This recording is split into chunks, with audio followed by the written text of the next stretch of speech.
चलिए हम लोग स्टार्ट करते हैं आज ऑर्गेनिक केमिस्ट्री में आगे।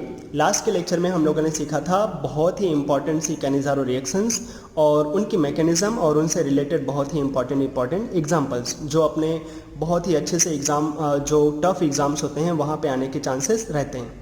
आज के लेक्चर में हम लोग देखेंगे ऑर्डर ऑफ न्यूक्लियोफिलिसिटी। न्यूक्लियोफिलिसिटी का कंपैरिजन, इसी को लोग ऐसे भी बोल सकते हैं ऑर्डर ऑफ न्यूक्लियोफिलिक स्ट्रेंथ। अच्छा, तो ये न्यूक्लियोफिलिक क्या चीज़ है? कभी कभी तो हमने सुना होगा इलेक्ट्रोफाइल, न्यूक्लियोफाइल, दो वर्ड सुने होंगे हम लोगों ने। इलेक्ट्रोफाइल का मतलब होता है इलेक्ट्रॉन पेयर को अपनी तरफ फाइल करना, फाइल का मतलब होता है अट्रैक्ट करना।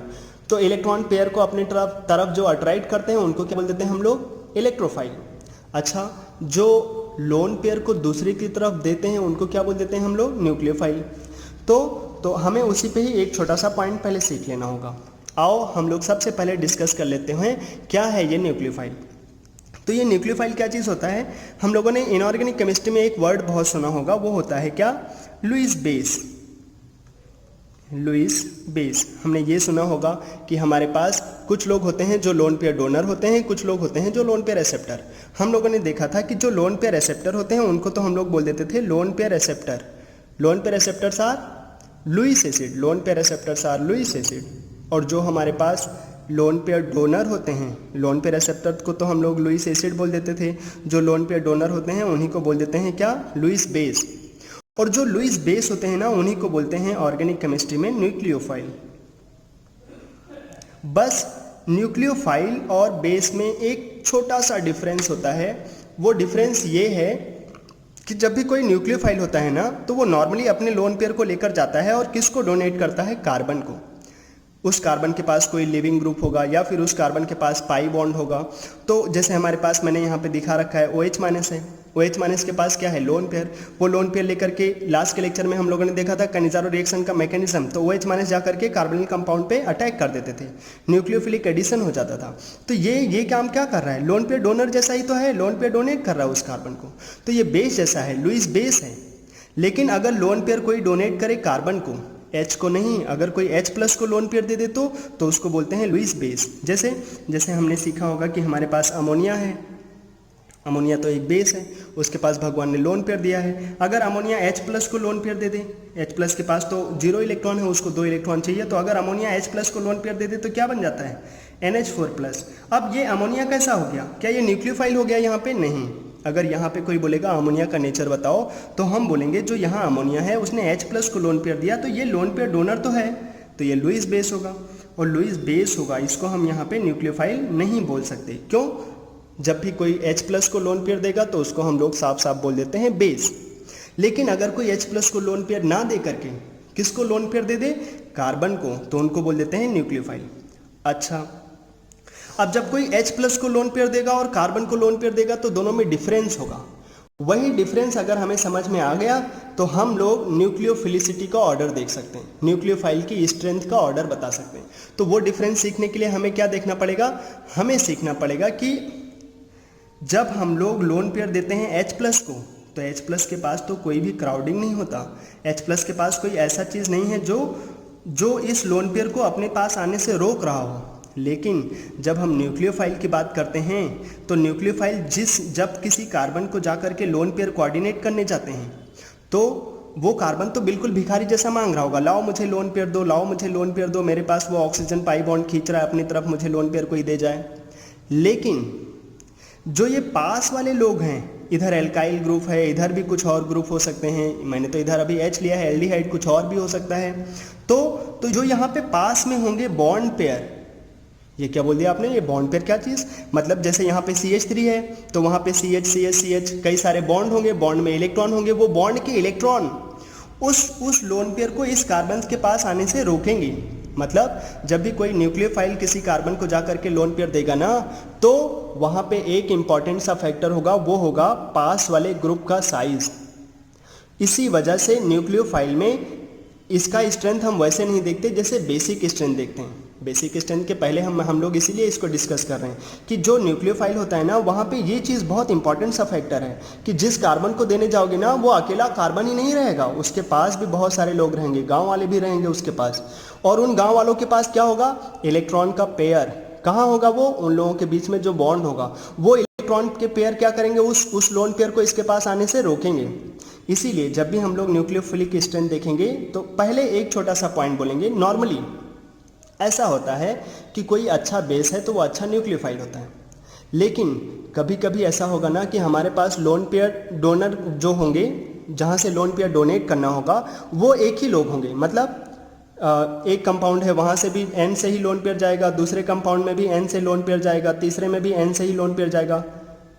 तो हम लोग न्यूक्लियोफिलिसिटी कैसे देखेंगे? ऐसे बोलेंगे in general, more will be basic strength, more will be nucleophilicity. जितना ज़्यादा बेसिक स्ट्रेंथ होगा ना, बेसिक स्ट्रेंथ ज़्यादा होगा तो लोन पेयर देने की टेंडेंसी ज़्यादा होगी।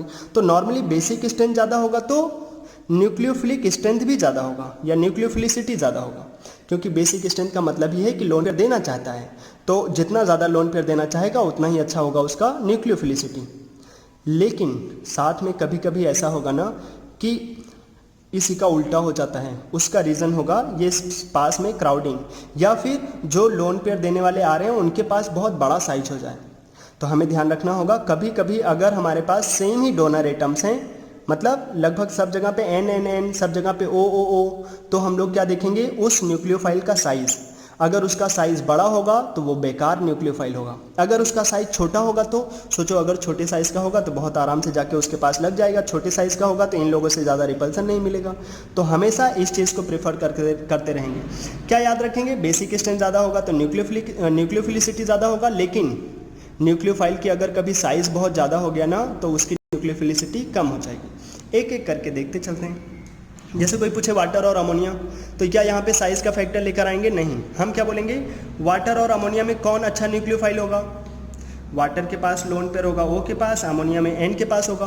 कौन आराम से लोन पेयर देना चाहेगा? अमोनिया। क्यों? क्योंकि वहाँ पे N है। N कैसा है? कम इलेक्ट्रोफाइल है, अब मतलब उसका इलेक्ट्रॉनिटी कम है, कम इलेक्ट्रोनेगेटिव होगा तो लोन पेयर आराम से डोनेट कर सकता है। तो अमोनिया थोड़ा सा अच्छा न्यूक्लियोफाइल है एज कम्पेयर टू वाटर। अब अगर कोई पूछे वाटर और एल्कोहल में कौन अच्छा होगा, अब यहीं पे चीज़ें टफ हो जाएंगी। अगर तुम आगे जाओगे ना बेसिक स्ट्रेंथ में, हमें कुछ और तरीके से देखना पड़ेगा।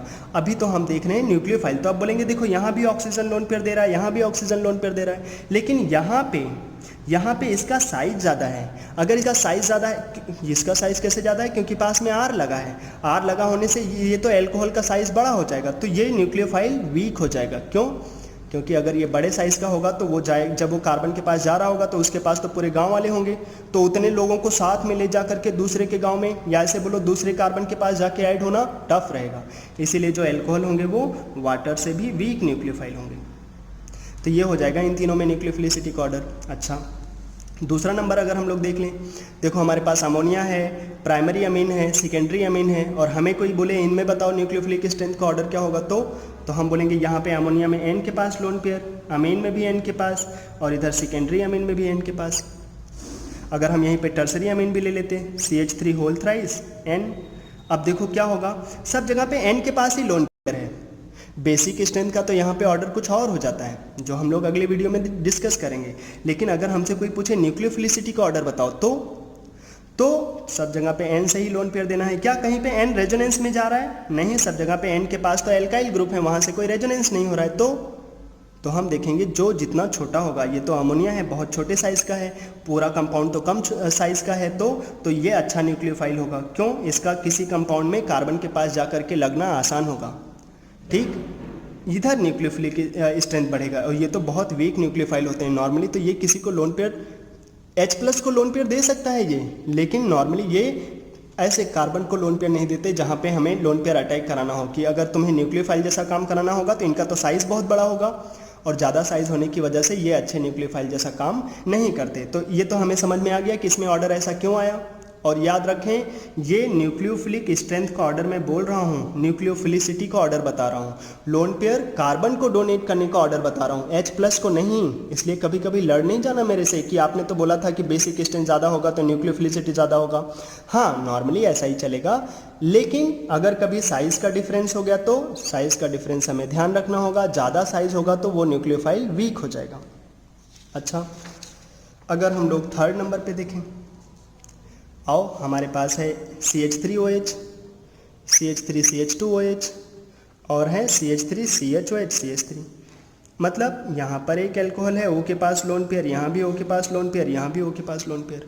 अब अगर हमसे पूछा जाए इन तीनों में कौन अच्छा न्यूक्लियोफाइल होगा, किसकी न्यूक्लियोफिलिसिटी सबसे अच्छी होगी, तो हम बोलेंगे सारे ही एल्कोहल हैं यहाँ, सब में ऑक्सीजन के पास लोन पेयर है। हाँ, क्या कहीं पे रेजोनेंस हो रहा है? बिल्कुल नहीं। तो बस देख लो साइज, यहाँ पे ज़्यादा साइज है, यहाँ तो और ज़्यादा साइज है, यहाँ सबसे कम साइज है। तो जहाँ साइज कम है उसकी न्यूक्लियोफिलिक स्ट्रेंथ क्या होगी? सबसे ज़्यादा। तो इस तरफ न्यूक्लियोफिलिसिटी बढ़ रहा होगा, सबसे अच्छा ये न्यूक्लियोफाइल, फिर ये, फिर ये। अच्छा, अब अगर हमारे पास ये आ जाए, धीरे धीरे अच्छे क्वेश्चंस मिलते रहेंगे। CH3O-, OH-, NH2-। अच्छा, नॉर्मली हम लोग प्रेफर करेंगे कि जो न्यूक्लियोफाइल है ना उसके पास माइनस चार्ज ही हो। क्यों? क्योंकि हमने सीखा है जब भी माइनस चार्ज आता है तो इलेक्ट्रॉन को होल्ड कर पाना टफ होता है। माइनस चार्ज अगर किसी एटम पे आ जाए तो उसके ऊपर ज़्यादा इलेक्ट्रॉन हो जाते हैं, तो फिर अगर ज़्यादा इलेक्ट्रॉन होंगे तो इलेक्ट्रॉन का देना आसान रहेगा। तो देखो सबके पास माइनस चार्ज भगवान ने अभी दे रखा है, यहाँ भी माइनस चार्ज है, यहाँ भी माइनस चार्ज है, यहाँ भी माइनस चार्ज है। अच्छा, कोई बताए NH2- का तो लोन पेयर देना सबसे आसान रहेगा, क्योंकि N तो ऐसे ही कम इलेक्ट्रोनेगेटिव है और माइनस आ गया तो और कम इलेक्ट्रोनेगेटिव होगा, तो सबसे आराम से ये लोन पेयर दे देगा। अब CH3O- और OH- में कौन आराम से लोन पेयर देगा? कभी हम लोग कुछ और कंपेयर कर रहे होंगे ना, तो याद करो हमने ये तो सीखा है वाटर और एल्कोहल, कौन अच्छा एसिड है? याद करो वो 5 गधे कौन कौन से? Alkane, ammonia, alkyne, alcohol, water. तो वाटर तो अच्छा एसिड है। अच्छा, तो कौन अच्छा बेस होगा? अगर हम कंजुगेट बेस बनाएं तो तब तो RO- अच्छा बेस होगा, इसीलिए तो हम लोगों ने इसको क्लाइजन कंडेंसेशन में यूज़ किया था। तो ये बेस अच्छा है। लेकिन अगर कोई पूछे कौन अच्छा न्यूक्लियोफाइल है, क्या RO- अच्छा न्यूक्लियोफाइल है OH- के कंपेरिजन में? यही पॉइंट अपने को बहुत अच्छा बना देगा अगर तुम यहाँ समझ पाए तो। क्या ये अच्छा बेस तो है, लेकिन यहाँ पर भी ऑक्सीजन से ही लोन पेयर देना है, यहाँ पर भी ऑक्सीजन से ही लोन पेयर देना है, और इसके पास कौन लगा है? R, एल्काइल ग्रुप है, उसका साइज ज़्यादा होगा, तो इसको न्यूक्लियोफाइल अच्छा नहीं होने देगा। क्योंकि जब ये जाएगा किसी कार्बन को लोन पेयर देने के लिए तो ये लोग ये जो इतना बड़ा R का साइज होगा वो क्या करेंगे? उनके बॉन्ड पेयर उस कार्बन के पास लगे हुए और सारे ग्रुप से क्या करेंगे? रिपल्सन होगा उनको। इसी वजह से कौन अच्छा nucleophile? OH-। OH- is stronger nucleophile as compare to RO-। इसीलिए सारी रिएक्शंस को अगर हमें अच्छे से फील करना है ना कि क्या होगा, तो उसके लिए हमें बेसिक स्ट्रेंथ और न्यूक्लियोफिलिसिटी में जो बहुत बारीक सा डिफरेंस है ना, वो डिफरेंस हमें समझ में आना चाहिए कि ये अच्छा बेस तो निकला लेकिन वो अच्छा न्यूक्लियोफाइल नहीं निकला। क्यों? क्योंकि न्यूक्लियोफाइल क्या होते हैं? कार्बन को लोन पेयर देना, और जब कार्बन को लोन पेयर देने जाओगे तो कार्बन के पास ये पूरे गांव वाले होंगे और वो लोग क्या करेंगे? रिपल्सन। तो अगर तुम्हारा भी साइज बहुत बड़ा होगा तो उसके पास तक जा पाना टफ रहेगा। अच्छा, तो ये तो सबसे अच्छा न्यूक्लियोफाइल था, और OH- और RO- में OH- अच्छा न्यूक्लियोफाइल। ये न्यूक्लियोफिलिसिटी का ऑर्डर हो जाएगा। अच्छा, ये हो गए हमारे 4। 5वें में चलते हैं। हमारे पास है CH3O-, CH3- NH2- और ये। अब ये हमारा उस कॉन्सेप्ट के ऊपर है। किसके ऊपर है हमारे पास? कि हमारे पास थे एल्केन, अमोनिया, एल्काइन, एल्कोहल और वाटर। वाटर हटा दिया, अभी वाटर का पॉइंट मैंने पहले इसीलिए डिस्कस कर लिया थोड़ी देर पहले OH- और RO- करके। अगर हमसे कोई पूछे यहाँ पे बताओ क्या होगा न्यूक्लियोफिलिसिटी का ऑर्डर इन चारों में, तो हम कैसे देखेंगे? हमें देखने के लिए यही ज्ञान लगाना पड़ेगा कि ये तो हमारे पास है एसिडिक स्ट्रेंथ का ऑर्डर। अगर हम लोग इनके कंजुगेट बेस बनाएं CH3-, NH2-, RCC triple bond minus और RO-, तो ये बेसिक स्ट्रेंथ का ऑर्डर क्या होगा? ये था एसिडिक स्ट्रेंथ का ऑर्डर। तो जो अभी यहाँ पे ऐसा होता है कि जो हमारे पास अच्छे न्यूक्लियोफाइल हैं, जो अच्छे बेस हैं, वही अच्छे न्यूक्लियोफाइल होते हैं, क्योंकि यहाँ पे तो ज़्यादा साइज़ का डिफरेंस है नहीं। तो जो अच्छा बेस होगा वही क्या होगा? अच्छा न्यूक्लियोफाइल। तो अच्छे न्यूक्लियोफाइल ये इधर ही होता है न्यूक्लियोफिलिसिटी का ऑर्डर। यही है बेसिक स्ट्रेंथ का भी ऑर्डर। क्यों? क्योंकि साइज़ का ज़्यादा लेना देना नहीं है। चलो, तो यही ऑर्डर हो जाएगा। CH3- सबसे अच्छा, फिर NH2-, फिर RCC ट्रिपल बॉन्ड माइनस, और सबसे बेकार CH3O-। अच्छा, अगर हम आगे चलें OH- और वाटर में कोई बताए? सिंपल सी बात है, OH- में ऑक्सीजन के पास माइनस चार्ज है तो उसका लोन पेयर देना आसान रहेगा एज़ कम्पेयर टू वाटर। तो कौन आराम से लोन पेयर दे जाएंगे? OH-। तो हमारे पास OH- अच्छा न्यूक्लियोफाइल होगा एज़ कम्पेयर टू वाटर। ये तो हो गए 6 नंबर। अगर हम लोग चलें और देखें ये 7 नंबर में, थोड़ा थोड़ा सा अच्छा देखते हुए चलते हैं। हमारे पास है CH3O-, बेंजीन रिंग बाहर O-, और CH3 C double bond O और O माइनस। क्या यहाँ रेजोनेंस हो रहा है? नहीं। लेकिन यहाँ पे तो ये डीलोकलाइज होगा, कहाँ जाएगा वो माइनस चार्ज? कार्बन के पास। और यहाँ पे तो ये रेजोनेंस करेगा और रेजोनेंस करके चला जाएगा कहाँ? ये तो रेजोनेंस करके ये ऑक्सीजन के साथ रेजोनेंस करेंगे, तो सबसे झमाझम रेजोनेंस कर रहा होगा ये, और सबसे अच्छे से रेजोनेंस करेगा तो इसका लोन पेयर देना तो सबसे टफ। कुछ लोग लग रहा होगा नहीं वो तो और रेजोनेंस कर रहा है, पहले ऑर्थो पे जाएगा, फिर पैरा पे, फिर ऑर्थो पे, फिर घूम के आएगा, वो तो बहुत रेजोनेंस कर रहा है, तो उसका लोन पेयर देना तो और टफ होगा। पूरी बात तुम्हारी सही है, लेकिन यहीं पे तुम्हारा थोड़ा सा पॉइंट प्रॉब्लम करेगा, वो ये कि ये रेजोनेंस तो खूब किया, लेकिन जो ऑक्सीजन के पास चार्ज है वो कहाँ गया? कार्बन के पास गया। और ऑक्सीजन से कार्बन के पास जाओगे तो फिर तो उसकी स्टेबिलिटी कैसी होगी? डिक्रीज करेगी। तो लोन पेयर ऑक्सीजन से कार्बन के पास नहीं जाना चाहेगा, तो ज़्यादा चांस रहेगा कि वो इसी ऑक्सीजन पर रहे।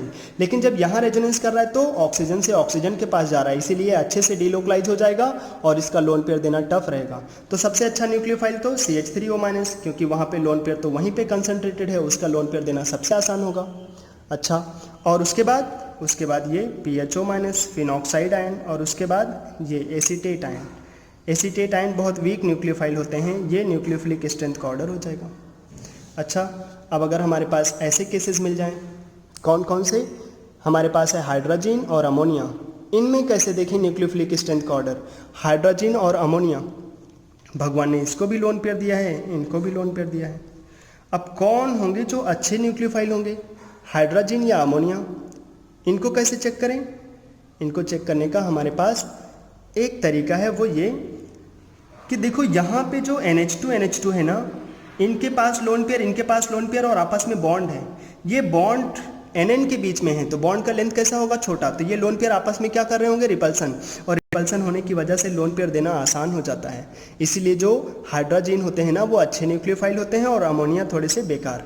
सेम ही कॉन्सेप्ट पे कुछ लोग ऐसे भी बोल सकते हैं कि H2O2 और वाटर, तो कौन अच्छा न्यूक्लियोफाइल होगा? H2O2। क्यों? क्योंकि हम फिर वही बात करेंगे कि जब हम H2O2 का स्ट्रक्चर बनाओगे तो उसके पास भी ऐसे लोन पेयर होंगे, और लोन पेयर आपस में ही क्या कर रहे होंगे? रिपल्सन। तो वो चाहेंगे कि यहाँ लोन पेयर ना रहे, किसी और के पास चला जाए। ठीक, यहाँ पे लोन पेयर ना रहे, किसी और के पास अगर लोन पेयर चला जाएगा तो लोन पेयर रिपल्सन नहीं होगा। और ये बॉन्ड किस वजह से अनस्टेबल था? ऑक्सीजन सिंगल बॉन्ड किस वजह से अनस्टेबल है? इसी वजह से, तो क्योंकि उनमें लोन पेयर आ जाता है, लोन पेयर आपस में रिपल्सन करने लगते हैं। तो hydrogen is stronger base as compare to ammonia, इसीलिए इसको वुल्फ-किस्नर रिडक्शन में यूज़ करते हैं। अच्छा, अगर हम लोग चलें आगे 9 नंबर में, और बहुत धमाकेदार अच्छा सा क्वेश्चन। हमारे पास F- है, Cl- है, Br- है और I- है, और हमसे पूछ रहा है एक्वस मीडियम है, मतलब पानी डाल के रखा है। तो बताओ कौन अच्छा होगा न्यूक्लियोफाइल F, Cl, Br और I में? तो कैसे देखा जाए? आओ, पहले तो कोई बताए इनका एक्वस मीडियम में साइज क्या होगा? पानी में, ये पॉइंट तुम अच्छे से नोट करके लिख करके याद भी रख सकते हैं। एक्वस मीडियम में जो आयन तुम्हें छोटे लगते हैं, रियल में वो कैसे होते हैं? बड़े। तो F तो तुम्हें लग रहा है छोटा, लेकिन एक्वस मीडियम में ये कैसा होगा साइज में? बड़ा। फिर Cl, फिर Br, और सबसे छोटा कौन होगा? I-। एक्वस मीडियम में क्यों? क्योंकि जितना ज़्यादा छोटा आयन होगा उसके पास उतना ही ज़्यादा चार्ज की डेंसिटी क्या रहेगी? ज़्यादा। इसके पास सबसे ज़्यादा माइनस चार्ज की डेंसिटी रहेगी। तो अगर F- की बात करोगे ना, तो F- के पास क्या होगा? उसका साइज़ तो भले छोटा है उसके पास, लेकिन माइनस चार्ज तो बहुत ज़्यादा है ना। उसकी वजह से बहुत सारे वाटर मॉलिक्यूल अपने H+ को ला करके उसके साथ क्या करेंगे? हाइड्रोजन बॉन्डिंग करके उसका साइज़ बहुत बड़ा सा कर देंगे। सेम Cl और सेम Br के साथ। या तुम इस पॉइंट को ना भी ध्यान दो तो ऐसे भी देख सकते कि जो भी कंपाउंड, जो भी आयंस देखने में तुम्हें लगते हैं छोटे, वो रियल में पानी में जा करके कैसे हो जाते हैं? बड़े। तो ये हो जाता है इनके साइज़ का ऑर्डर। और अगर जिसका साइज़ बड़ा हो जाएगा, फिर उसको कार्बन के पास अप्रोच करके लोन पेयर देना कैसा हो जाएगा? टफ। तो लोन पेयर देने का ऑर्डर क्या हो जाएगा? इधर न्यूक्लियोफिलिसिटी का ऑर्डर इस तरफ बढ़ जाता है। I- अच्छा न्यूक्लियोफाइल हो जाता है एज़ कम्पेयर टू F-, और ये वाला फैक्ट बहुत इंपॉर्टेंट है। जबकि अगर हम लोग सॉल्वेंट ऐसा रखें कि नॉन पोलर हो, पानी ना हो वहाँ पे, तो जैसा तुम्हें लगता है वैसा ही होगा कि हम लोग जानते हैं अगर पानी नहीं रखोगे तो ये लोग हाइड्रोजन बॉन्डिंग करके अपना साइज़ बड़ा नहीं कर पाएंगे। तो सबसे छोटा कौन होगा? F। तो उसका लोन पेयर देना सबसे आसान रहेगा। अच्छा, कुछ लोगों को लग रहा होगा नहीं नहीं फ्लोरीन तो सबसे ज़्यादा इलेक्ट्रोनेगेटिव है, तब तो उसका लोन पेयर देना सबसे टफ होना चाहिए। नहीं, HF, HCl, HBr, HI बचपन से देखते हुए आ चुके हैं, ये इनके एसिडिक स्ट्रेंथ का ऑर्डर है। तो इनके कंजुगेट बेस का बेसिक स्ट्रेंथ का ऑर्डर क्या होगा? F, Cl, Br और I। इधर होगा बेसिक स्ट्रेंथ का ऑर्डर। और ये छोटा भी है साइज में, अच्छा बेस है तो अच्छा न्यूक्लियोफाइल होगा। क्या हमेशा अच्छा बेस अच्छा न्यूक्लियोफाइल होता है? नहीं। अगर साइज में कुछ ज़्यादा होता कि इसका साइज़ बड़ा होता, भले ही अच्छा बेस होता, तब भी ये बेकार न्यूक्लियोफाइल हो जाता, लेकिन इसका साइज़ कम है, साइज़ कम होने की वजह से ये अच्छा बेस भी है, अच्छा न्यूक्लियोफाइल होगा, इधर न्यूक्लियोफिलिसिटी बढ़ जाते हैं। तो समझ रहे, इसका नेचर सॉल्वेंट के ऊपर डिपेंड कर सकता है। ये इसी क्वेश्चन की बात नहीं है, मैंने ये क्वेश्चन लिया है, ऐसे ये सारे क्वेश्चन की बात है कि अगर तुम ऐसे उन्होंने मेंशन कर दिया ना कि एक्वस मीडियम है और एक बार एक्वस मीडियम नहीं है, तो कैसे देखेंगे? ऐसे। अच्छा, अगर हमारे पास ये वाले क्वेश्चन हो 10 नंबर CH3- NH2- और HO-, कौन अच्छा होगा? साइज़ का तो डिफरेंस नहीं ले सकते, सारे लोग तो लगभग सेम साइज़ के हैं, सेकेंड पीरियड से हैं, हाइड्राइड हैं सारे जैसे। तो CH3- सबसे अच्छा बेस है, सबसे अच्छा न्यूक्लियोफाइल होगा। फिर NH2- और फिर OH-। इसमें तो कोई प्रॉब्लम ही नहीं होना चाहिए। याद करो, एल्केन सबसे बेकार एसिड, तो उनसे बने हुए कंजुगेट बेस सबसे अच्छे बेस, अमोनिया उसके बाद, और सबसे अच्छा एसिड होता था वाटर, तो उससे आया हुआ कंजुगेट बेस तो वीक होगा। तो ये होगा न्यूक्लियोफिलिसिटी का ऑर्डर। अच्छा, अगर हमारे पास एक अमीन दे दिया जाए, एक अमाइड, अमीन और अमाइड में कौन अच्छा होगा न्यूक्लियोफाइल? अच्छी सी बात है, ये तो नॉर्मल सी बात होगी कि अमीन अच्छे न्यूक्लियोफाइल होंगे, क्योंकि अमीन का लोन पेयर तो डीलोकलाइज नहीं हो रहा है, जबकि अमाइड का लोन पेयर आपस में ही क्या कर रहे होंगे? रेजोनेंस। तो ये अच्छे न्यूक्लियोफाइल नहीं होंगे। कौन अच्छे न्यूक्लियोफाइल होंगे? जो हमारे पास अमीन होंगे वो अच्छे न्यूक्लियोफाइल होंगे। अच्छा, आगे चलें, 13 नंबर को हम लोग देख लेते हैं। अगर हमारे पास एनिलीन हो, पिरिडीन हो और बेंजाइल अमीन हो, और इन तीनों में कोई पूछे बताओ न्यूक्लियोफिलिसिटी का ऑर्डर, तो इसका लोन पेयर, जो एनिलीन का लोन पेयर है, वो क्या कर रहा होगा? रिंग के साथ रेजोनेंस कर रहा होगा, क्योंकि रिंग के पास लगा हुआ है वो, तो वो रिंग से डीलोकलाइज हो रहा होगा। अच्छा, यहाँ पे इसके पास लोन पेयर तो है, लेकिन वो पास वाले पाई बॉन्ड के साथ रेजोनेंस नहीं कर सकता। याद करो, PCC मैंने कभी बताया था, पिरिडीनियम क्लोरोक्रोमेट, प्राइमरी अल्कोहल को एल्डिहाइड में कन्वर्ट करने के लिए यूज़ होते हैं। तो जो यहाँ पे लोन पेयर है, ये ऐसे तो नाइट्रोजन क्लास में 5 इलेक्ट्रॉन होते हैं, तो 3 तो उसने यूज़ कर लिया, बचे कितने? 2 बचे, तो एक लोन पेयर होगा। तो अगर इस नाइट्रोजन का अभी हाइब्रिडाइजेशन देखो तो ये तो क्या होगा? 2 सिग्मा 1 लोन पेयर हाइब्रिडाइजेशन हो जाएगा sp2, और sp2 क्या साइकिल में रह सकता है? हाँ, लेकिन अगर लोन पेयर को तुमने सोचा कि चलो हम इसको रेजोनेंस करा देते हैं, अगर रेजोनेंस करा दोगे तो हमें पता है अगर कोई लोन पेयर रेजोनेंस करने चला गया, डीलोकलाइज हो गया, तो उसको हाइब्रिडाइजेशन में काउंट नहीं कर पाओगे। और अगर ये हाइब्रिडाइजेशन में नहीं काउंट हुआ तो इसका हाइब्रिडाइजेशन हो जाएगा 2 sigma 0 lone pair hybridisation sp, और हमें पता है साइकिल में कभी भी sp हाइब्रिडाइजेशन एग्जिस्ट नहीं कर सकता। तो फिर ये लोन पेयर चाह करके भी रेजोनेंस में नहीं जा सकता, तो ये लोन पेयर यहीं रहता है। अगर लोन पेयर यहीं रहेगा तो किसी को लोन पेयर दे सकता है, हाँ, तो ये अच्छा न्यूक्लियोफाइल होगा।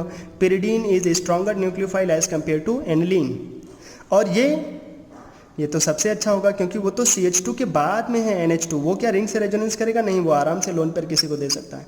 और उसके पास वाला कार्बन sp3 हाइब्रिडाइज है, तो वो उल्टा साथ भी देगा लोन पेयर देने का। लेकिन यहाँ पे तो पास में जो लोग हैं वो इसके इलेक्ट्रॉन पेयर को क्या कर रहे होंगे? खींच रहे होंगे, क्योंकि वो तो sp2 हाइब्रिडाइज्ड है। तो इसकी वजह से जो न्यूक्लियोफिलिसिटी का ऑर्डर होगा वो सबसे अच्छा बेंजाइल अमीन, फिर पिरिडीन, और उसके बाद होगा एनिलीन। अच्छा, अगर हमारे पास CH3O-, OH-, NH2- और F-, इसमें कोई पूछे चलो बताओ क्या होगा कि हमारे पास न्यूक्लियोफिलिसिटी का ऑर्डर, तो हम क्या बोलें? फिर वही बात, सबसे अच्छा बेस CH3-, और ये चीज़ तो नोट कर लो, इससे अच्छा बेस और इससे अच्छा न्यूक्लियोफाइल तुम्हें मिल ही नहीं सकता। कौन? CH3-, R- is strongest based and strongest nucleophile, तो ये तो सबसे अच्छे हो गए। फिर सबसे अच्छा कौन होगा? NH2-, क्यों? क्योंकि उसका इलेक्ट्रॉनिटी कम है, उसका लोन पेयर देना आसान होगा। फिर OH-, और सबसे टफ F-, इन चारों में ऐसा होगा। ठीक। अच्छा, अगर हमारे पास ये हों, सारे फिनॉक्साइड जैसे हैं, हमें पता है ये लोन पेयर रेजोनेंस करके ऑर्थो और पैरा पे जाएंगे, चारों में ही ऐसा होगा कि वो लोन पेयर का रेजोनेंस करके ऑर्थो पैरा में जाएंगे। लेकिन जो सेकंड वाला है उसमें देख रहे हो, जब वो लोन पेयर रेजोनेंस करके पैरा पे जाएगा तो उसके पास कौन लगा होगा, NO2, तो वो फर्दर रेजोनेंस कर जाएगा। तो सबसे कम चांस होगा कि ये ऑक्सीजन किसी को लोन पेयर दे पाए, क्योंकि उसका लोन पेयर रिंग में बहुत अच्छे से डिलोकलाइज हो गया। तो फिर जो हमारे पास न्यूक्लियोफिलिसिटी का ऑर्डर अगर बोलें तो ये 1, ये 2, ये 3, ये 4, सबसे बेकार होगा सेकेंड। अच्छा, जो थर्ड नंबर है वो ये इसके पास लोन पेयर होता है, तो ये लोन पेयर क्या करेगा, उस कार्बन के पास के इलेक्ट्रॉन पेयर को क्या करेगा, रिपल्सन, उल्टा माइनस को वहाँ आने नहीं देगा। उल्टा ये क्या करेगा ना, रिंग में इलेक्ट्रॉन पेयर भेजेगा, जिससे कि इसका लोन पेयर देना आसान हो जाएगा। लेकिन ये ऑक्सीजन उसके रिस्पेक्ट में या मेटा पोजीशन पे है। और याद रखो, अगर किसी ग्रुप के रिस्पेक्ट में मेटा पोजीशन पे O लगा हो तो वो इलेक्ट्रॉन पेयर को अपनी तरफ खींचते हैं, तो उसका लोन पेयर बाहर देना थोड़ा टफ हो जाएगा। तो ऑर्डर हो जाएगा सबसे बेकार सेकेंड, फिर होगा 4, बेंजीन में तो कोई खींच नहीं रहा है तो कोई दे भी नहीं रहा है, और सबसे अच्छा कौन हो जाएगा, थर्ड। ये हो जाएगा न्यूक्लियोफिलिक स्ट्रेंथ का ऑर्डर। अच्छा, कुछ छोटे छोटे और इम्पॉर्टेंट, CN- और NC-, इसमें कोई पूछे बताओ कौन अच्छा न्यूक्लियोफाइल होगा, तो CN- NC- का मतलब क्या है, एक बार C से कोई कोऑर्डिनेट करेगा, एक बार N से। तो हमें पता है C और N में कौन ज़्यादा इलेक्ट्रोनेगेटिव है, N, तो N से लोन पेयर देना टफ होगा, C से आसान। तो CN- जो होगा एग्जाम में ऐसे लिखेगा, CN और NC, तो कौन अच्छा न्यूक्लियोफाइल, CN-। CN का मतलब है C से बॉन्ड बनाना, और NC का मतलब होगा N से बॉन्ड बनाना। अच्छा, अगर हमारे पास ये हो 17 नंबर, NO2- और ONO-, इन दोनों में कौन अच्छा न्यूक्लियोफाइल होगा, तो बोलेंगे NO2 का मतलब होगा N के पास लोन पेयर है, वो लोन पेयर N से देना चाहता है, और ONO का मतलब होगा O से लोन पेयर देना चाहता है। तो तुम खुद ही सोच लो कहाँ से लोन पेयर देना आसान रहेगा। देखो, O का लोन पेयर तो इधर रेजोनेंस भी कर रहा होगा, लेकिन जो यहाँ N का लोन पेयर है, क्या वो साइड में रेजोनेंस कर सकता है, नहीं, उसी के पास पाई बॉन्ड है, वहाँ से तो रेजोनेंस कर ही नहीं सकता वो। तो हम बोलेंगे NO2 जो होगा वो अच्छा न्यूक्लियोफाइल होगा। एक तो N कम इलेक्ट्रोनेगेटिव है, और ऊपर से उसके पास में लोन पेयर हैं, वो लोन पेयर क्या करेंगे, इसको रिपल्सन देंगे, उसकी वजह से इसको लोन पेयर देना और आसान होगा। जो NO2 होता है वो अच्छा न्यूक्लियोफाइल होता है as compare to ONO। ONO का मतलब ये, अगर फॉर्मूला देखोगे तो दोनों ही सेम लगेगा, ये भी NO2-, ये भी NO2-, लेकिन NO2 लिख दिया इसका मतलब N से लोन पेयर देगा, और ONO लिख दिया इसका मतलब O से लोन पेयर देगा। तो कहाँ से लोन पेयर देना आसान रहेगा, O से लोन पेयर देना टफ, N से लोन पेयर देना आसान। NO2 जो होगा वो अच्छा न्यूक्लियोफाइल होगा, और जो ONO होगा वो टफ। एक चीज़ और मैं तुम्हें बता दूं, जो NO2 का सोर्स होता है वो होते हैं, जैसे हमारे पास, अगर हमारे पास कभी आयन हो, कंपाउंड हो ऐसे AgNO2, तो जब भी कभी AgNO2 से रिएक्शन कराओगे ना, तो किसी कंपाउंड में जा करके N के थ्रू लगेगा वो। क्यों ऐसा होगा सीखेंगे हम लोग। AgNO2 is a source of NO2-, लेकिन अगर हमें ONO चाहिए तो ये मिलते हैं हमें KNO2 से। अगर हम नॉर्मली ऐसे मेटल नाइट्रेट लेकर जाएं जो एल्कली मेटल के हों, नाइट्राइट, तो वो हमें ONO देते हैं, O के पास माइनस होता है। जो तुमने नाइट्रस एसिड पढ़ा था वहाँ से मिलते हैं, लेकिन जब AgNO2 होता है तो वैसा नहीं। AgNO2 में वो ऐसे NO2- रखते हैं, N से लोन पेयर जाता है। अच्छा, अगर हमारे पास SCN और NCS हो, इसमें भी तुम आराम से देख लेते हैं। देखो, S का साइज़ बड़ा है, उसके पास D ऑर्बिटल हैं, तो उसका लोन पेयर देना टफ होगा। लेकिन N के पास D ऑर्बिटल नहीं है, उल्टा उसके पास माइनस चार्ज है, इलेक्ट्रॉनिटी कम हो जाएगा। और नाइट्रोजन क्लास में 5 होते हैं, माइनस आगे तो हो गए उसके पास 6, 2 यूज़ कर लिया होगा, बचे होंगे 4, तो एक लोन पेयर देना होगा, आराम से दे देगा। तो जो NCS होते हैं वो stronger nucleophile as compare to SCN। 2 और बचे हैं, वो भी देख लेते हैं जल्दी जल्दी, थोड़ा सा टफ लग सकता है तुम्हें। NO3-, एसीटेट आयन, PHO-, ये छोटा वाला है, और CH3O-। तो एक एक करके देख लेते हैं। इसमें ऑर्डर बताओ क्या होगा, थोड़ा सा टफ लग रहा होगा लेकिन बहुत इंपॉर्टेंट है। ये है NO3-, बचपन से हम लोग देखते हुए आए। ये है एसीटेट आयन, और ये है फिनॉक्साइड आयन, और ये है अपने पास CH3O-। अब कहाँ से लोन पेयर देना ज़्यादा आसान रहेगा, पहले तो हम ये देख लेते हैं कि देखो, यहाँ पर भी वो रेजोनेंस करेंगे, झूमेंगे, यहाँ भी रेजोनेंस करेंगे, यहाँ भी रेजोनेंस करेंगे। कहाँ नहीं करेगा रेजोनेंस, यहाँ पे। तो यहाँ पे O के पास लोन पेयर रहेगा, तो उसका लोन पेयर देना आसान रहेगा। तो सबसे आराम से लोन पेयर कहाँ से दे सकता है, CH3O- से। तो सबसे अच्छा न्यूक्लियोफाइल CH3O-। इन तीनों में कौन अच्छा न्यूक्लियोफाइल होगा, देखो ये रेजोनेंस करके कहाँ जा रहा है, कार्बन पे, लेकिन ये लोग रेजोनेंस करके कहाँ जा रहे हैं, ऑक्सीजन पे। ऑक्सीजन से ऑक्सीजन पे रेजोनेंस होना तो ज़्यादा अच्छा रेजोनेंस होगा, तो उसका लोन पेयर देना टफ हो जाएगा। तो कौन आराम से लोन पेयर देगा, PHO-। इन दोनों में ये तो रेजोनेंस कर रहा है NO2 के थ्रू, तो इसका लोन पेयर देना तो और टफ, तो ये तब भी आसान होगा, CH3CO-। सबसे टफ हो जाएगा NO3- का। ये हो जाएगा न्यूक्लियोफिलिसिटी का ऑर्डर। और सबसे लास्ट आज के लेक्चर का अगर तुम लोग जाग रहे हो तो फिर ये ख़त्म हो जाएगा यहीं पे। और बहुत ही इंपॉर्टेंट से कंटेंट हमें रिवाइज हो जाएंगे, या ऐसे जिनको नहीं आता होगा वो सीख लेंगे। बहुत इंपॉर्टेंट है ये ऑर्डर ऑफ न्यूक्लियोफिलिसिटी। एक हमारे पास ऐसे कभी कंपाउंड लिखा हो और एक ये हमारे पास है CH3 CH2 CH2, यहाँ N के पास लोन पेयर, माने चाल से क्या नहीं, N के पास लोन पेयर। यहाँ पे NH2 NH2 उधर NH।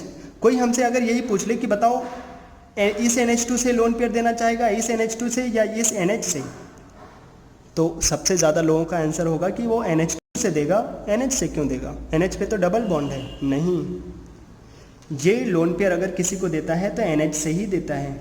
और रीज़न क्या है, इसके पास जो लोन पेयर होगा, इसके पास जो लोन पेयर होगा वो क्या कर रहा होगा, रेजोनेंस किसके साथ, उसी पाई बॉन्ड के साथ। दोनों में ही रेजोनेंस हो रहा होगा उसी पाई बॉन्ड के साथ। लेकिन इसका लोन पेयर रेजोनेंस में नहीं जा रहा है, उल्टा उसके पास और रेजोनेंस करके लोन पेयर आ रहे हैं उसके पास, इधर से भी उधर से भी, तो ये लोन पेयर देगा। और एक चीज़ ध्यान दे दो, कभी अगर ऐसे कंपाउंड मिल जाए ना तो इनसे अच्छा न्यूक्लियोफाइल हो ही नहीं सकता, और इनसे अच्छा बेस भी नहीं हो सकता कोई। ये बड़े अच्छे न्यूक्लियोफाइल, बड़े अच्छे बेस। यहाँ का लोन पेयर भले रेजोनेंस नहीं कर रहा है, लेकिन उससे भी लाखों गुना अच्छे होते हैं ये न्यूक्लियोफाइल, ठीक। और ये बहुत अच्छे बेस भी होते हैं। अगर तुमने कभी बायो में सुना हो अर्जिनिन, तो ये अर्जिनिन टाइप बेस होते हैं, बहुत स्ट्रॉन्ग बेस। तुमने सुना होगा अर्जिनिन कैसा बेस होता है, अमीनो एसिड सुना होगा, मतलब अर्जिनिन कैसे होते हैं, वो हमारी बॉडी में नहीं रहते, उनको बाहर से लेना पड़ता है। वो इसेंशियल अमीनो एसिड है, उनको हमें बाहर से खाना पड़ता है। नॉन इसेंशियल और इसेंशियल किनको बोलते हैं, कुछ हमारी बॉडी में पहले से ही अमीनो एसिड होते हैं, उनको हम लोग बोल देते हैं नॉन इसेंशियल, उनको मार्केट से लेने की ज़रूरत नहीं है। लेकिन जो हमारे बॉडी में पहले से नहीं होते उनको मार्केट से लेना पड़ता है। तो जो अर्जिनिन होते हैं वो इसी टाइप के कुछ होते हैं, ये बड़े अच्छे बेस होते हैं, और यहीं से लोन पेयर देते हैं। जब भी देते हैं तो कहाँ से, जहाँ पे डबल बॉन्ड NH है वहाँ से लोन पेयर। और क्यों ऐसा, इसका लोन पेयर देना बहुत आसान क्यों हुआ, क्योंकि NH2 से भी लोन पेयर वहीं जाएगा और इस NH2 से भी लोन पेयर वहीं जाएगा, और उसके बाद फिर उसको लोन पेयर देना बड़ा आसान रहेगा। चलो ठीक, तो आज हम लोगों ने इस लेक्चर में सीख लिया कि कैसे न्यूक्लियोफिलिसिटी को देखा जाए।